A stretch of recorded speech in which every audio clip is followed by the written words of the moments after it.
Om Sahana Vavatu Sahano Bhunaktu Sahavidyan Karavavahai Tejasvinavadhitamastu ma vidvishavahai.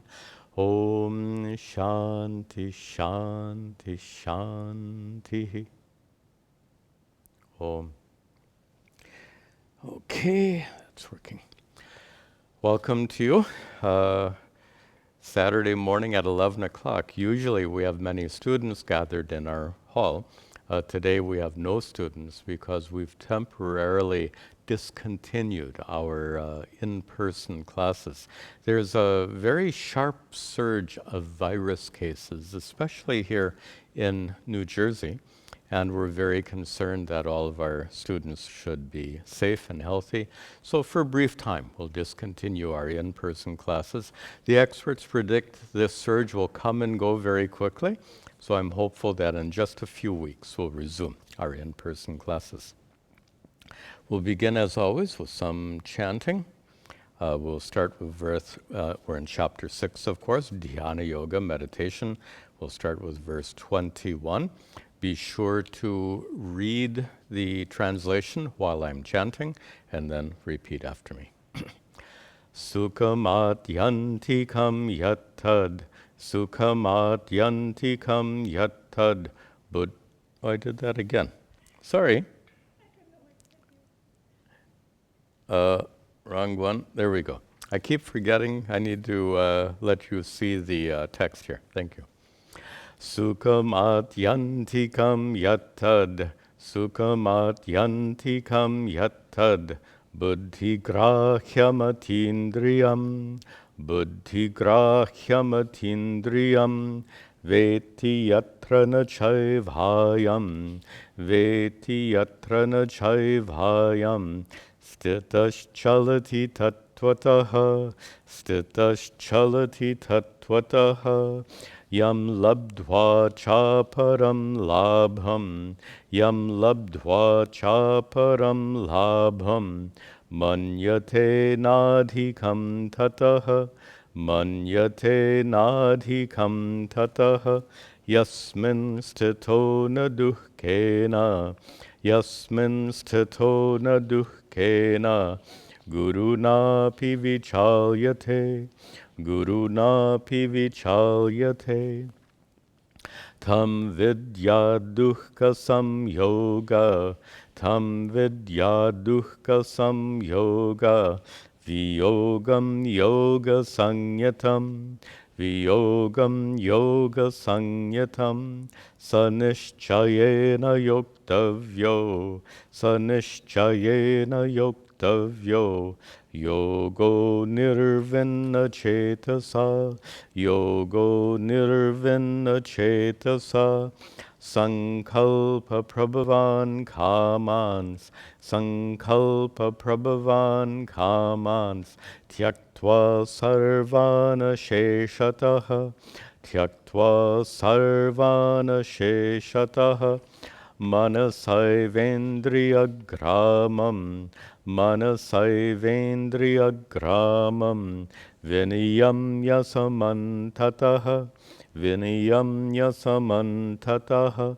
shanai shanaruparamet, shanai shanaruparamet, buddhya dhriti grahitaya, buddhya dhriti grahitaya, atma samstham manah kritva, atma samstham manah kritva, na kinchidapi chintayet, na kinchidapi chintayet. Yato yato nishchalati, yato yato nishchalati, manashchanchalamastiram, manashchanchalamastiram, tatastato niyam yaitad, tatastato niyam yaitad, atman yeva vasham nayet, atman yeva vasham nayet. Very good. We left off in the last class on verse 23, and before we pick up the thread, I received a question. A question that's often asked, does an enlightened person continue to meditate? Why not?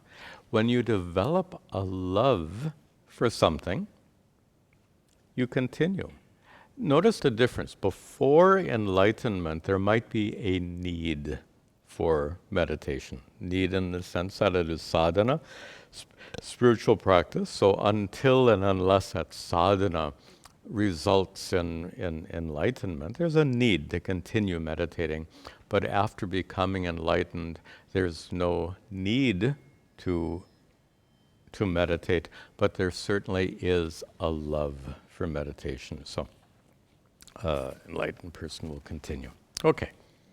Then we had seen actually the first half of verse 23 in our prior class. We haven't really fully discussed the second half, and I paused because I wanted to share with you a wonderful story with regard to this. And this second half introduces the next topic. So we're finishing one topic, moving on to the next topic in chapter 6. So here, Sri Krishna begins to describe the necessity for commitment to your practice of meditation. Your practice of meditation shouldn't be casual. You shouldn't do it just once in a while when you feel like it. It should be regular, and as I've said many times, regular means every day meditation. Here Sri Krishna says, that sa goes to yogaha, saha yogaha, that practice of meditation. This is the second half of 23.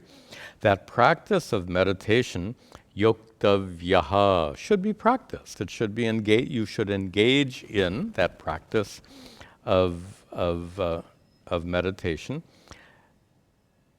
Nishchayena, with determination, with certainty, and last word, anirvinna chetasa. We talked about that word at the end of the prior class. With a chetas, with your mind, which is anirvinna. Nirvinna, pulled down. Anirvinna, a mind which is the opposite, pushed up. A mind which is engaged. A mind which is excited, literally excited about the practice of meditation, fully committed, fully engaged. And our commentator, Madhusudana Saraswati, takes this occasion to share this wonderful story. Comes, I'm not in some Purana, I'm not sure where, but it's a story about the Titiba bird. Titiba is the name of a bird. And the story goes that this little bird made its nest on the shore of the ocean and laid eggs in that nest. And there was one wave came way up to the nest and swept those eggs into the ocean. And this poor Titiba bird was absolutely upset, distressed, having lost her eggs. And she was determined to get her eggs back. What should she do? Well, she went to the edge of the ocean, dipped her beak into the water, and flung a drop of water up on the shore. Then she did it again and again and again. She was determined to dry out the entire ocean drop by drop. And this is a metaphor that the commentator gave to indicate the level of commitment and patience. How long would it take that poor little bird to dry up the ocean and get her eggs back? You get the point. It's a delightful story, a story that shows determination and commitment for the long term. So she was ready to drop by drop drain the ocean as long as it took, and even if it took more than this lifetime, she was ready to come back in her next life and continue draining the ocean. Anyway, the story, by the way, the story has a happy ending. Lord Narayana witnessed this. Of course, anyone who would witness this poor bird would be moved with compassion. Lord Narayana witnessed this, and he communicated to Narayana, the great sage and rishi, and Narada. Lord Narayana witnessed this. He gave instructions to the rishi Narada, and Narada to do something. What Narada did is he called upon one of the bird's cousins. One of the bird's cousins, so to speak, is Garuda, the mythological bird. And so Garuda, the mythological bird, came over the ocean and flapped his wings in such a way that it caused the entire ocean to be dried up by the flapping of the wings. Anyway, wonderful story. But here we have Madhusudana Saraswati telling this story to say that you should be as committed to your practice of meditation as that little bird was committed to drying out the ocean drop by drop. Let's continue.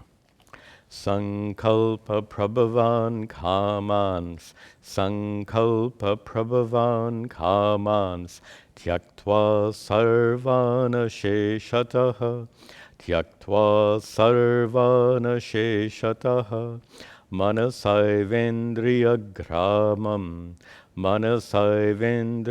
gramam, viniyamya samantataha, viniyamya samantataha. Good.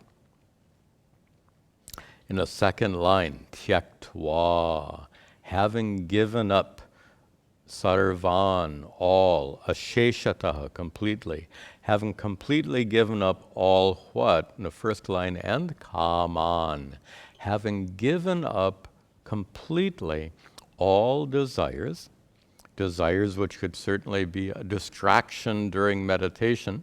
You might feel hungry or thirsty, or you want a cup of tea, you get up from meditation.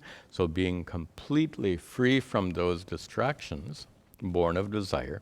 And then Sri Krishna here adds a very interesting adjective.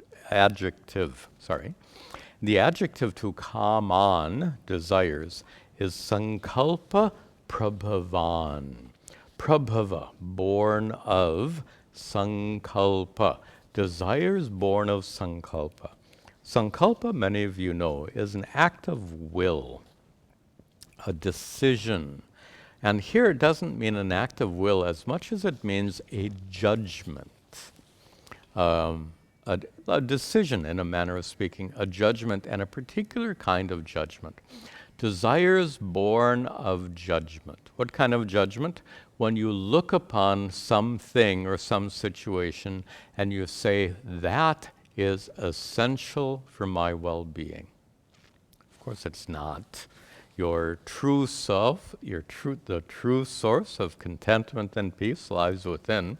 Therefore, nothing outside is essential for your well-being. But what happens is we make this judgment, called sankalpa here. And having made that judgment, that is necessary for my well-being. What arises from that judgment is kama, desire. Notice the judgment comes first. If you don't judge something as being desirable, you won't desire it. If you fail to have this decision in your mind that I need that for my well-being, in the absence of that, desires will not arise for that particular object.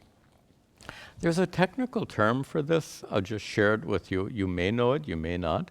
It's called shobhana adhyasa. Adhyasa is a technical term we use. It means superimposition. Adhyasa, superimposition. Shobhana literally means beauty. And here it means, in this context, it means desirability. Shobhana adhyasa, literally superimposition of beauty. Contextually, superimposition of desirability. Objects are just objects. No object or situation in the world can truly help you or hurt you because your true nature is already Satchidananda Atma. Nothing can add to your true nature, nothing can affect or take away from your true nature. Of course, when that is not yet understood, what frequently happens is shobhana adhyasa. You superimpose desirability on things that ultimately aren't desirable.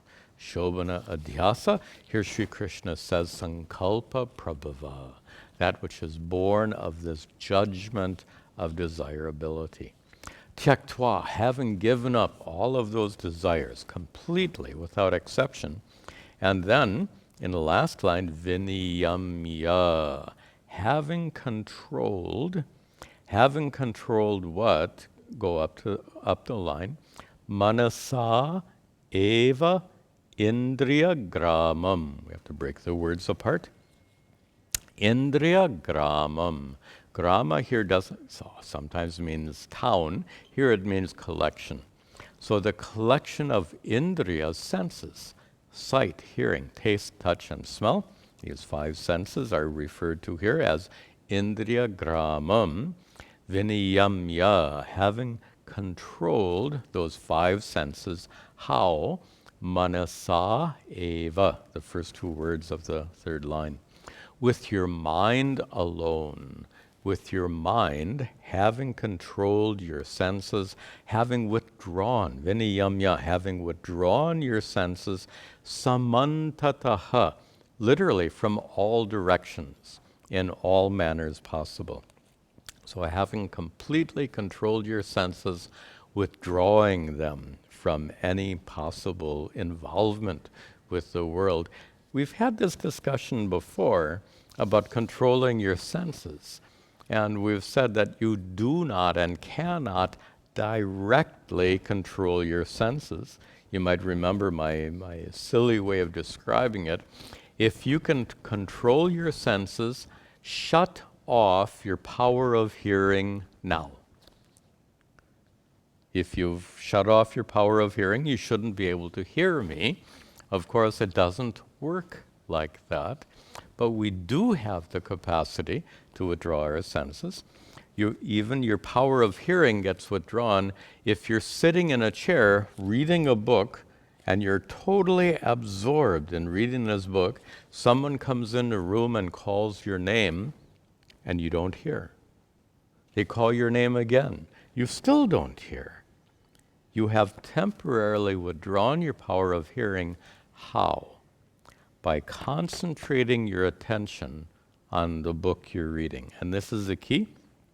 I'm doing this quickly because we've had a more elaborate discussion about this topic in the past. But the principle is this. By focusing or concentrating your attention, that act of concentration withdraws your attention from other activities, especially from your senses. You might remember I gave a metaphor of an example of using a flashlight with an adjustable beam. If you're outside at night and you adjust a flashlight, they have a very wide beam. That flashlight illumines so many things in front of you. Excuse me. But if you adjust that flashlight to have a very narrow beam, it illumines only one little spot, and the key here is everything outside the beam of that flashlight is plunged into darkness. This is how meditation works. By focusing your attention very narrowly on your object of meditation, we call that object of meditation alambana. Alambana, object of meditation. By focusing your attention so narrowly on that alambana, like that flashlight with a very narrow beam, then all distractions are plunged into darkness, metaphorically, so to speak. So in this case, by concentrating your attention, you simultaneously withdraw your attention from all your 5 senses. In this way, the viniyamya, you have controlled, you have withdrawn, indriya gramam, The senses, manasa eva, with your mind. Notice, with your mind. Through concentrating the mind, your attention is withdrawn from the senses. Samantataha, completely. All right. Then. Shanai shanaruparamet, Shanai shanaruparamet, Buddhya dhriti grahitaya, Buddhya dhriti grahitaya, Atma samstham manah kritva, Atma samstham manah kritva, Na kinchirapi chintayet, Na kinchirapi chintayet.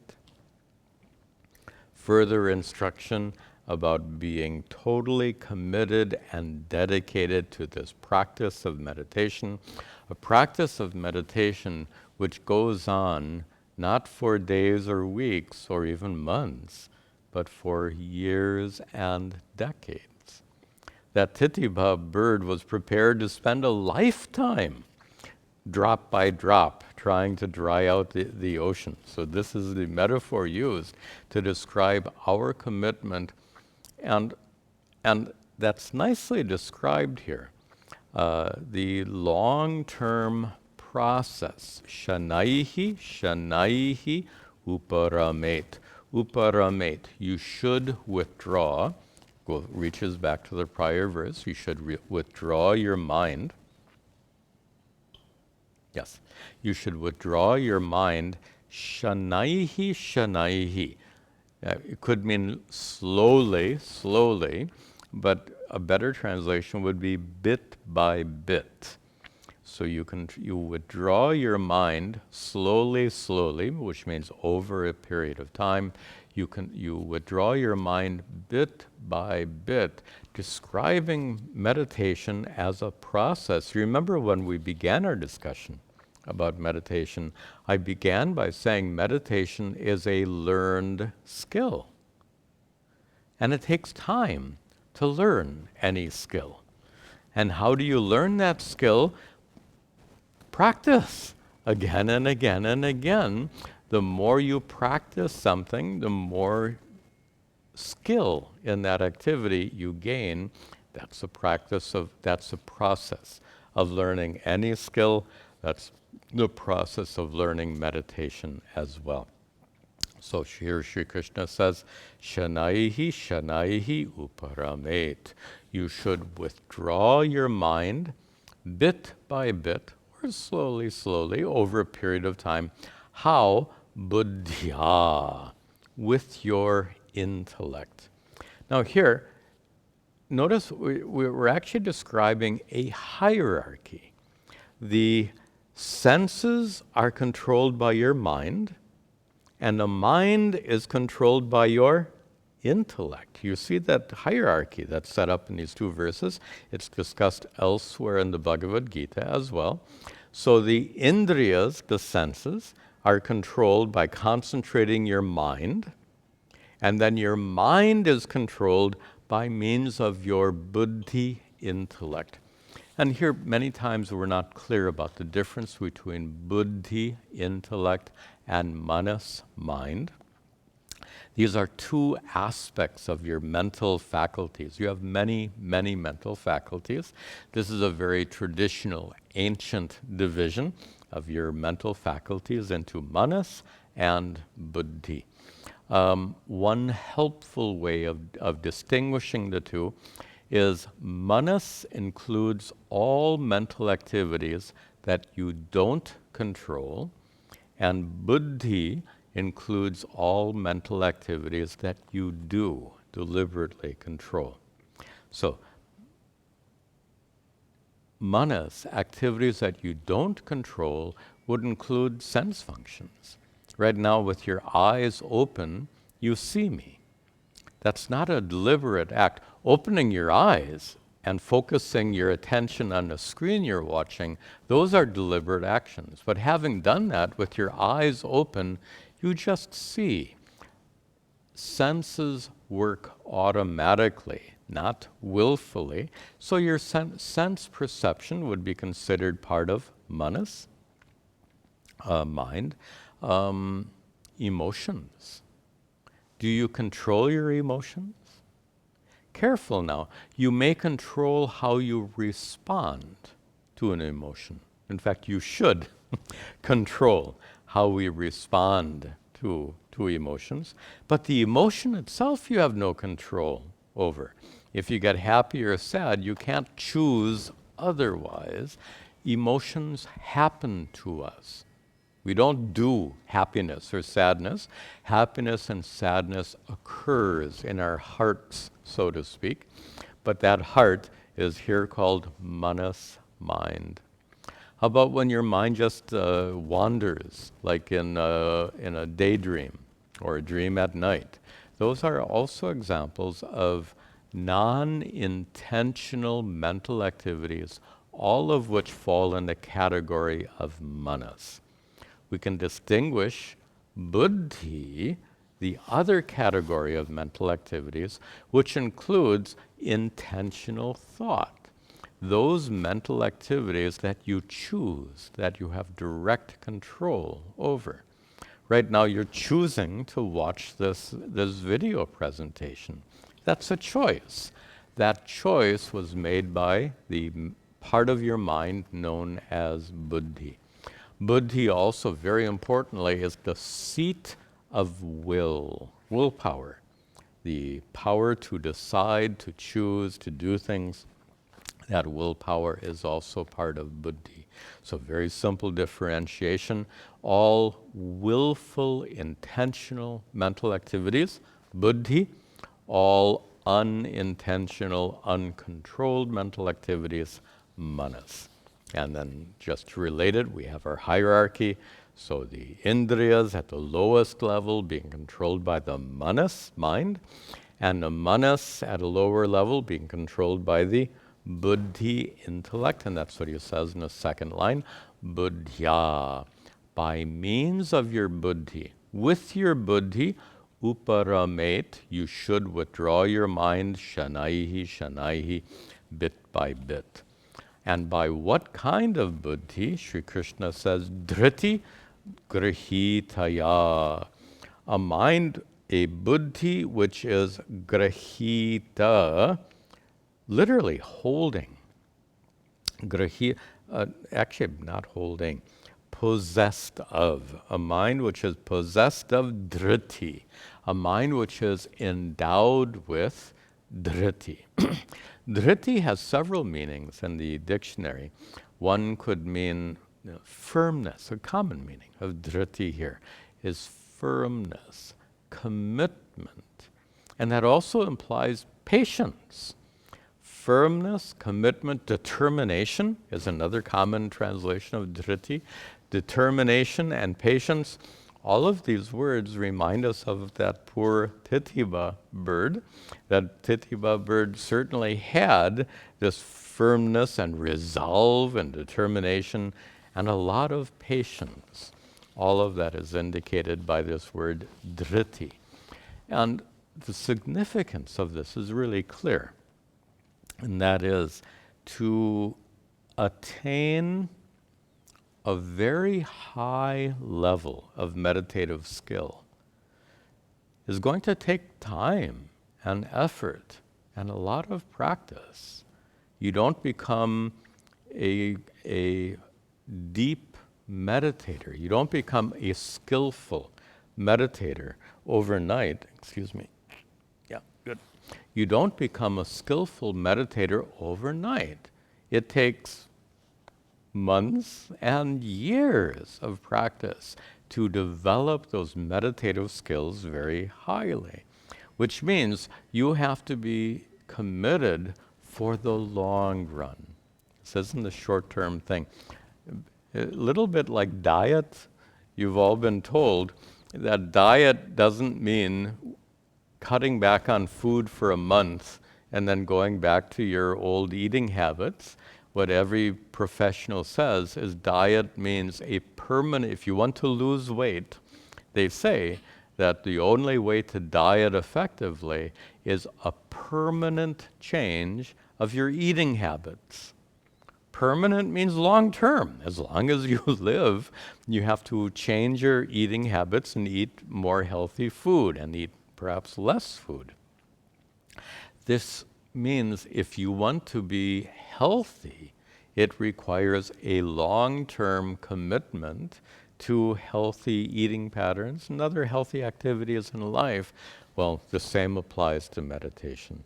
If you want to develop your meditation skills to a very high level, which frankly speaking is required for what Sri Krishna is teaching in this chapter. And we will see in the second half of this verse, he's going to make it very clear that the goal of meditation, nice observation, the goal of meditation is, some people think meditation is to help you be relaxed. Well, nothing wrong with being relaxed, and no doubt meditation can help you be relaxed, absolutely. But that is not the goal of meditation as taught here by Sri Krishna. So as taught by Sri Krishna, the goal of meditation is nothing less than enlightenment, the highest of all goals. So we've commented before, for a small goal, you require a small effort. For a large goal, you better be ready to make a large investment of effort. But here, enlightenment is the greatest of all goals. It will require the most intense and complete commitment. And that's what is being described here by this word dhriti grahita, buddhi, and intellect endowed with this commitment, with this determination, and with a lot of patience. Okay. Then, what is that goal? And Sri Krishna uses big words in the second half. Not big words, concepts, teachings. Atma samstham manah kritva. Kritva, having made your manas, your mind, having made your mind atma samstham. Samstham, established, firmly placed. Where? Atma. We've said several times that the meditation technique taught by Sri Krishna directs you to focus your attention on your true nature, on Atma. That is to say, the alambana, the object of meditation, as taught by Sri Krishna, is not some mantra, not some deity on an altar, not an image in your mind, not meditating on your breath, meditating on your true self.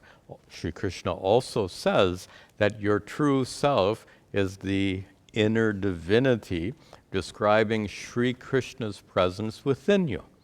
So sometimes he says, meditate on your true self. Sometimes he says, meditate on me. Sometimes statements like this look confusing when you read chapter 6. Sometimes he says, meditate on me. Sometimes he says, meditate on your true self. It's the same thing. Meditating on your true self means meditating on the inner divinity. That inner divinity is Sri Krishna's presence within you.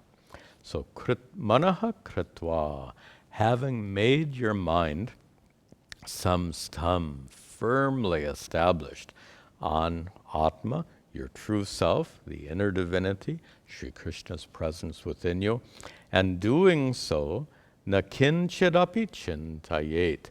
Na chintayet, you should not think about kinchidapi, anything else. You shouldn't think about anything else. Your mind shouldn't wander at all.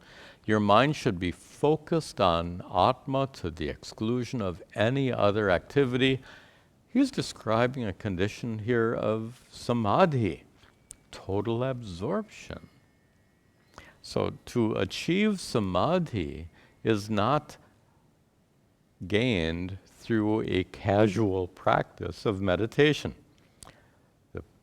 To achieve samadhi, to focus your attention completely, to become completely absorbed in meditation on Atma without any distraction at all, that samadhi is the result of intense meditation practice over a period of time.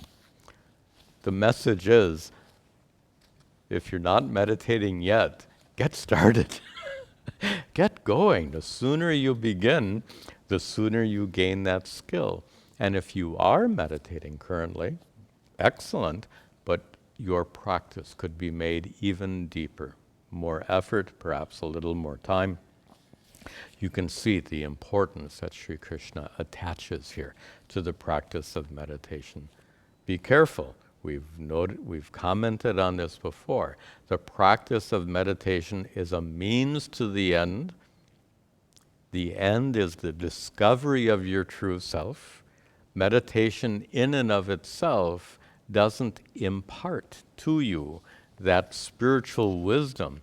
Better said, meditation alone does not remove the so-called veil of ignorance that prevents you from recognizing your true nature. The point here is meditation alone is not enough, but meditation is crucial. Without meditation, that veil of ignorance will never, ever be removed. So meditation, the terms we've used before, necessary but insufficient. These are like a philosophical expression.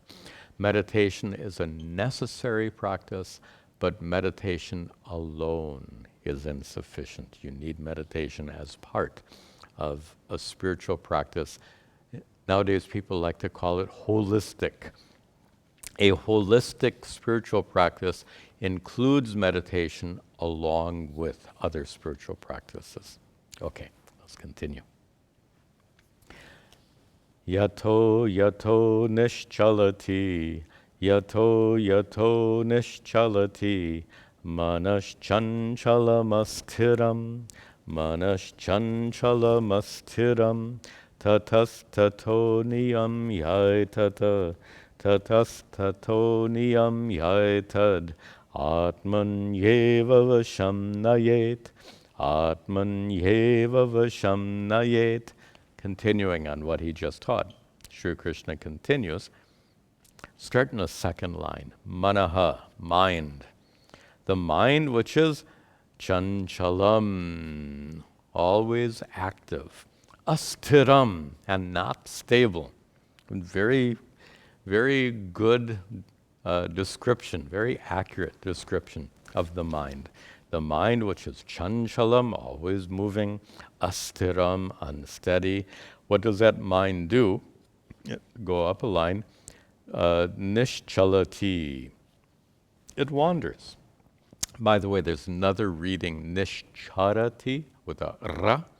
Could be either nischarati, nischalati. They have exactly the same meaning. Both are correct. So the mind wanders. Why does the mind wander? That's natural.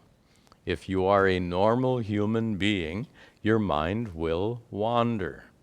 But then, here's the instruction. Yataha yataha nischalati. Wherever your mind wanders, your mind might wander here, there, wherever, from whatever place your mind wanders, third line, tataha tataha, from those places that your mind wander, niyamya etat. Etat, this mind, niyamya, restrain your mind. In the context, it means bring your mind back from wherever it wanders. Wherever your mind wanders, bring it back. That's a paraphrase of the first three lines of the verse. From wherever your mind wanders, bring it back. Again and again and again. As we've discussed in chapter 6 before, meditation, learning to meditate is the process of bringing your mind back again and again. Every time you bring your mind back, you gain a little more skill. You bring your mind back again and again and again, you gain even more skill. Which means a wandering mind is not a failure in meditation as long as you bring your mind back. Meditation only comes to an end when you stop making an effort to bring your mind back. Which means if your entire session of meditation is bringing your mind back, That's absolutely fine. You are engaged in meditation. The only problem is if in meditation you stop making the effort to bring your mind back and you simply give your mind permission to wander, that's not meditation. Better you get up and do something else. Don't continue meditating in that condition, because if you continue allowing your mind to wander, you're actually training your mind to do the wrong thing. By bringing your mind back, you train it to do the right thing. By allowing mind to wander, you're training it to do the wrong thing. It is a matter of training, education. And I made up this story long ago about training children, which is very pertinent here. I think you'll like this story.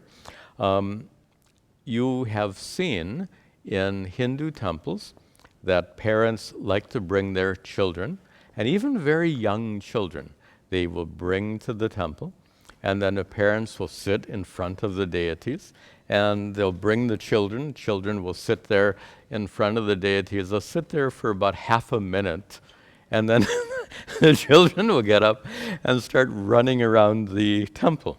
And typical. Obviously, the children running around the temple represents your mind wandering from one thing to another.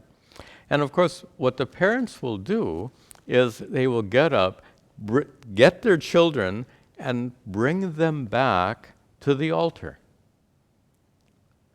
And then make them sit there. Of course, after another minute or two, the children will get up and start wandering again. Look at this. The parents have to bring the children back to the altar again and again. And eventually, of course, the children just sit there. This is the process of training. That altar, of course, represents the altar on which Sri Krishna abides in your heart, metaphorically speaking. The altar of your heart, the domain of that inner divinity. So to bring the children back and teach them to sit in front of the altar is like bringing your mind back again and again and training it to abide on the inner divinity, on Satchidananda Atma.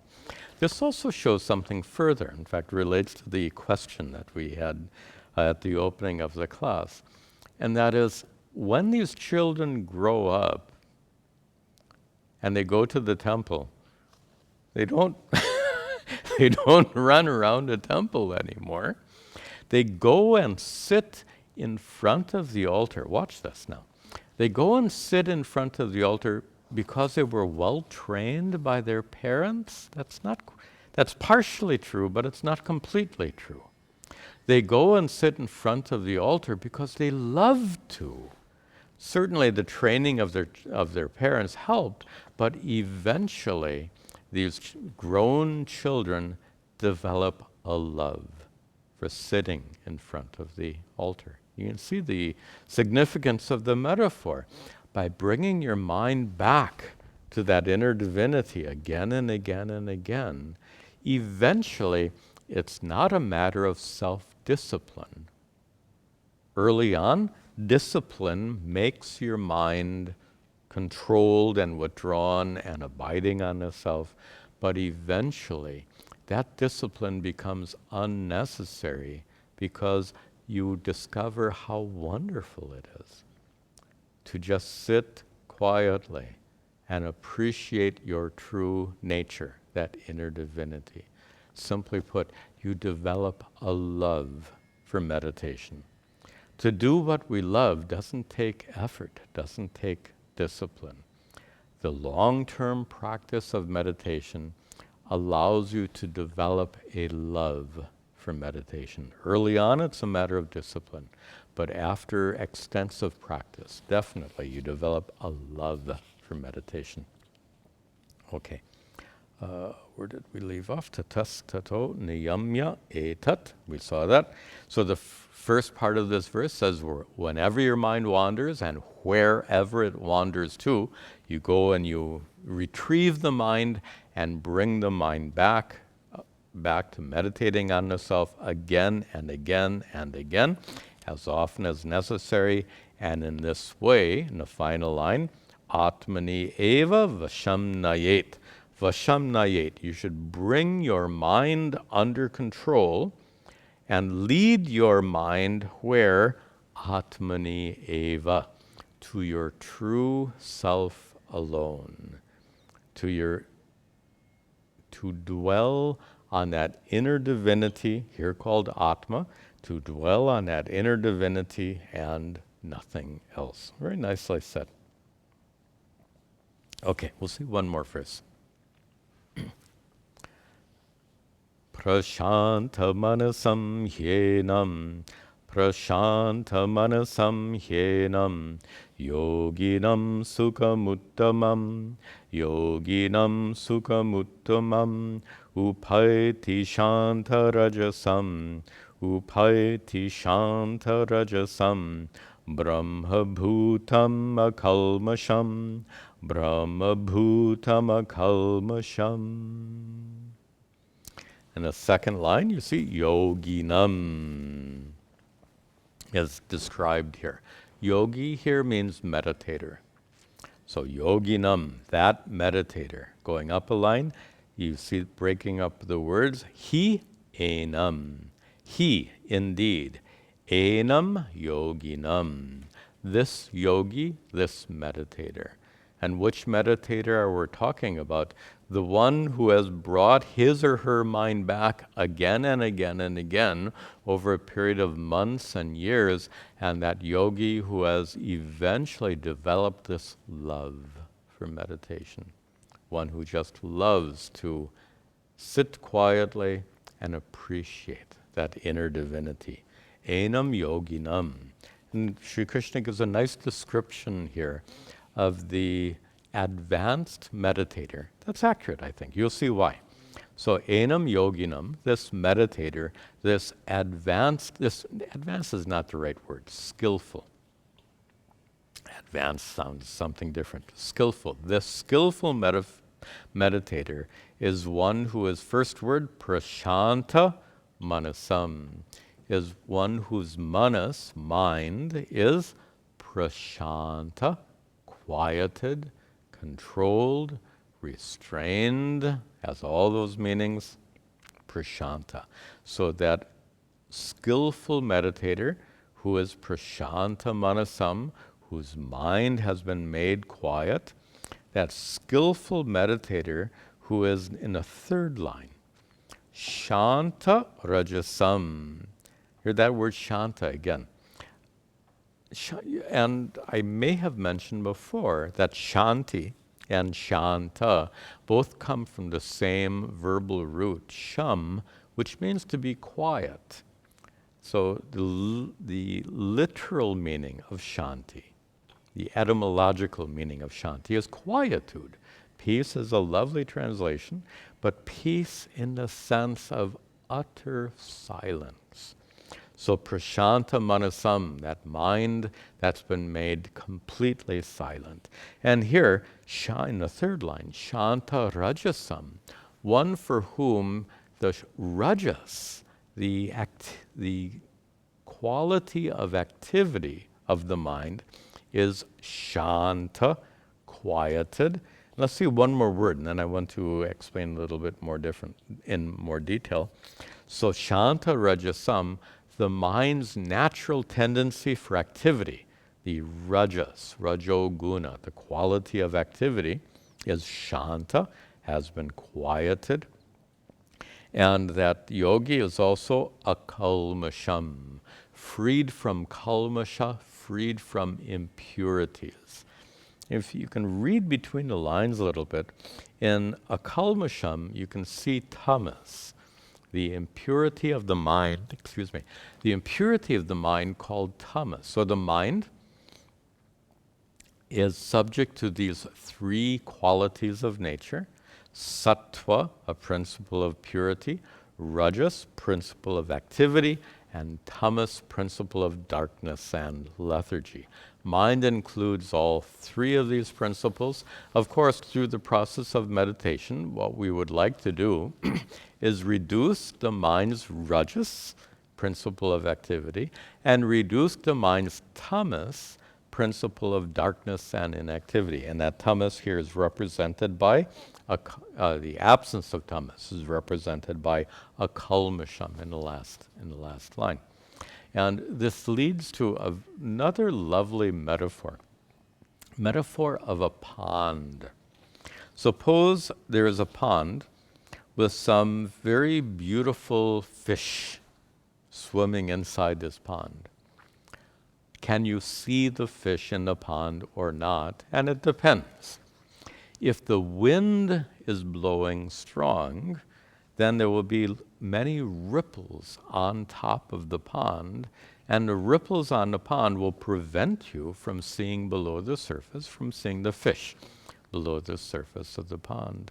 And similarly, if the pond's water is full of suspended dirt, if the water is very muddy, then for that reason too, you will not be able to see the fish. So notice the ripples on the water due to wind represents rajas, rajoguna. The muddiness of the water represents tamas, tamoguna.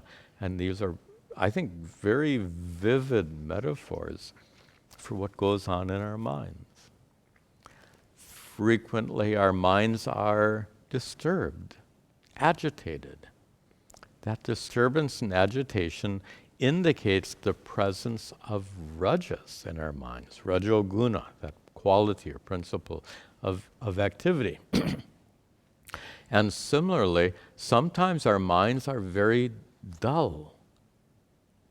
On some mornings I get up and my mind is so dull. And I sit to meditate, and it's hard to overcome the dullness of that mind. I find sometimes a lot of pranayama can help, but it's a natural phenomenon. That dullness of the mind is like the muddiness of the water. If the water is full of ripples or full of muddiness, you can't see the beautiful fish just below the surface, but you can't see them.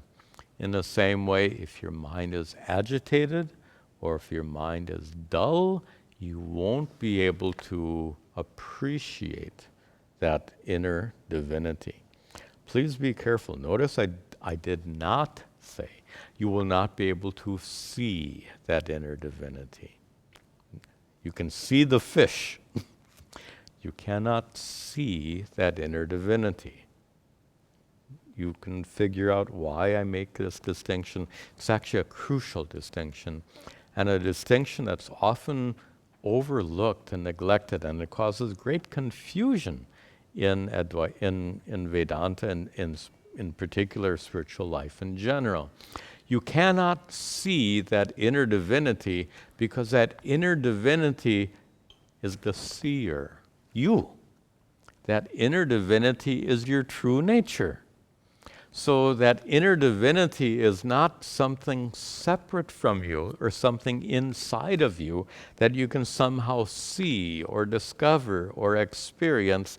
That inner divinity is not a separate thing available to be experienced like other things in the world. That inner divinity is your own true nature.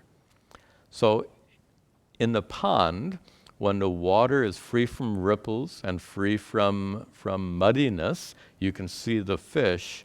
When your mind is free from the activity of rajas, when your mind is free from the dullness of tamas, you will not see the inner divinity like you see fish in a pond. I used the word appreciate. You will appreciate your true nature. What does that word appreciate means? To appreciate means to know with a feeling of high regard. I don't know how the definition would come in a dictionary. To appreciate your true self means to recognize and enjoy your true nature, being divine, being Satchidananda Atma. So this is an important distinction that's often confused. And it leads to a terrible problem where people can spend years waiting for that special experience of the divinity within themselves, and they're waiting for the wrong thing. They're looking for the wrong thing. I'm making a point here because so many spiritual seekers make this very mistake. They wrongly believe that the inner divinity is something apart from you that one day can be seen or experienced. And this is absolutely not what Sri Krishna teaches here. It's not what Vedanta teaches here. The inner divinity ultimately is your true nature. You cannot experience your true nature as something separate from who you are. You can't see your true nature like you see fish in the pond, but you can appreciate your true nature. You can even enjoy your true nature. Just you can feel blessed by that inner divinity. You can't see it like fish, but you can feel blessed and enjoy and appreciate that inner divinity. Who can do so? Our yogi, our skillful meditator, who is prashanta manasam, whose mind has been made quiet. That skillful meditator who is shanta rajasam, whose mind has been purified of rajas, like the waves on the pond, and the skillful meditator who is akalmasham, free from impurities, and here in this context, free from that dullness. The meditator whose mind is free from dullness. For such a meditator, and one more adjective for that skillful meditator. The skillful meditator here is called Brahma Bhutam. What a big word. That meditator who has literally become Brahman, but contextually it means one who has become identified with Brahman, one who has discovered that true nature as Brahman. Brahman is yet another word for that inner divinity.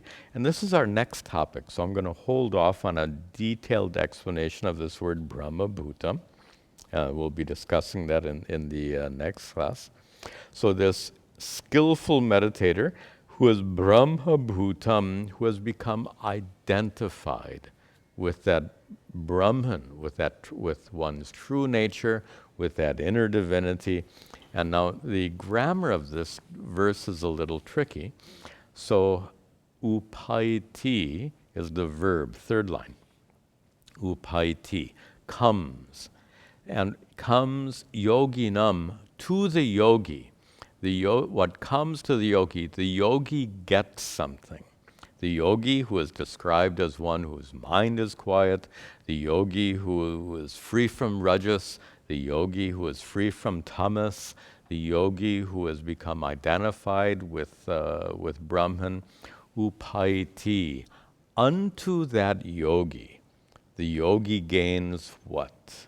In the second line, sukham uttamam. Uttamam, highest, sukha, happiness.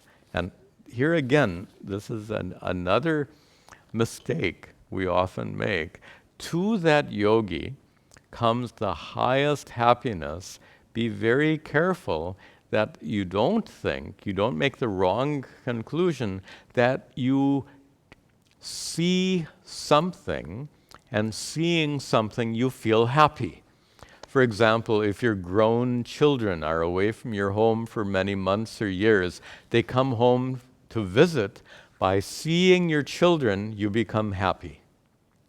So we make that wrong conclusion that by seeing your true nature, you become happy. By seeing your inner divinity, you become happy. Your inner divinity is not like fish swimming around in the pond. That inner divinity is your true nature. So, by recognizing your true nature, by appreciating your true nature, sukham uttamam upaiti. Our skillful meditator gains this highest form of happiness. And that word uttamam is very significant because it distinguishes this sukha from, sukha means happiness. It distinguishes this sukha from any other kind of sukha. Mostly happiness comes and goes. We know that very well. In fact, sometimes it seems like happiness goes more than it comes, but it varies from time to time in our lives. But one thing is for sure, if you're happy now, you won't be happy at some point in the future. Happiness comes and goes. We know that very well. This uttamam sukham, this highest form of happiness, highest not in the sense of extreme happiness, although it could apply as extreme happiness as well, but it's a categorically different kind of happiness that Sri Krishna is describing here, a kind of happiness that doesn't come and go. What would that be? A kind of happiness that doesn't come and go. It means a kind of happiness that is innate to your true nature. How many times have you heard it said, Atma is Sat Chit Ananda? That word Ananda, often translated as bliss, once again, is not something you experience. It's you, your true nature, best understood perhaps as the source of happiness. Your true nature, to say that your true nature, Atma, is Ananda, is to say that your true nature is the source of happiness. Whenever you feel happy, the ultimate source of that happiness is not outside, it is inside. We've had this discussion too many times. When you eat the ice cream, you become happy not because of the ice cream, but that ice cream is a nimitta. It's an occasion that allows the happiness, which is your true nature, to become manifest in your mind, reflected in your mind, so to speak. And what's significant about this is the happiness, or ananda, which is your true nature, doesn't come and go. Your true nature doesn't change. You are always Satchidananda Atma. Your true nature is always divine. You don't become divine. That true nature is always divine. What does come and go is the expression of happiness in your mind. Your true nature is always the source of happiness, and that may or may not be manifest in your mind, depending on the condition of your mind. One thing is certainly true, in deep meditation, when your attention is withdrawn from all worldly activities, when your attention is focused very intensely on that inner divinity, on your true self, then in that condition, in that state, in samadhi, one thing that can, not always, but can happen, is that the inner divinity, the source of happiness within you becomes manifest in your mind as contentment and peace. Let me say that a little bit more clearly. In deep meditation, the ananda, which is your true nature, naturally becomes manifest in your mind. I'll say that one more time. In deep meditation, the ananda, which is your true nature, becomes manifest in your mind, reflected in your mind. And that reflection or manifestation indeed comes and goes. When your meditation comes to an end, that might come, that experience of bliss in your mind might come to an end. That's because mental events are constantly changing. There's no such thing as a mental event that doesn't change. Like the weather, it goes on changing. What doesn't change is your true nature. And that's indicated here, Brahma Bhutam, that skillful meditator becomes identified with Brahman, with that inner divinity, with that true nature, and that will be our next topic. We'll see that in our next class. Om Sarve Bhavantu Sukhinaha Sarve Santu Niramayaha Sarve Bhadrani Pashyantu Ma Kaschid Dukkha Bhag Bhavet Asato Ma Sadgamaya Tamaso Ma Jyotirgamaya Mrityorma Amritangamaya Om Shanti Shanti Shanti Om Tat Sat.